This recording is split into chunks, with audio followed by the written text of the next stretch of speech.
शनाख्ती card बनवाना। Card तेरा बन जाएगा, तेरी शनाख्ती अलामत की है? मेरे गुर्दे च पत्थरी आ। ਵੀਰੇ ਤੂੰ ਤੇ ਸੁਨਹਿਰੀ ਦੁਕਾਨ ਤੇ ਸਿਕਿਉਰਿਟੀ ਗਾਰਡ ਸੀ। ਉਹਨਾਂ ਮੈਨੂੰ ਕੱਢਤਾ। ਕਿਉਂ? ਉਹ ਮੈਨੂੰ ਕਹਿੰਦੇ ਤੈਨੂੰ ਇੰਗਲਿਸ਼ ਆਂਦੀ। ਮੈਂ ਕਿਹਾ ਤੁਹਾਡੇ ਚੋਰ ਇੰਗਲੈਂਡ ਤੋਂ ਆਣੇ। भाईजान किस तरह की दुकान है? हाँ जी फ्रिज है? जी जनाब। यार एक बर्फ वाला कॉला ते दे। जी जी क्लिनिक पे आ जाए। डॉक्टर साहब मैनू सट वज गई। टांके लवाने ने? नहीं पीको करानी। जा बच्चे रोटी ते खा। रोटी उत्ते चूहा लंघ गया यार। ओ मामा उन्हें केड़े बूट पाए सी। पीर जी मेरा अब्बा घर नहीं आंदा। चल पुत फिर मैं चलना।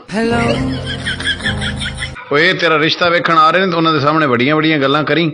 ठीक है अबू जी, मैं कहांगा रेल गड्डी की चाबी दो, मैं दही ले आवां। वीरे 2 दर्जन केले ते किलो सेब दे दे। होर कुछ? नाल माड़ा जिहा धनिया पा दे। ठक ठक ठक। असी मरदमशुमारी की तरफों आया। तुहाडे घर किन्ने बंदे ने? बंदा सिर्फ मैं ही हां, बाकी सारियां चवलां ने।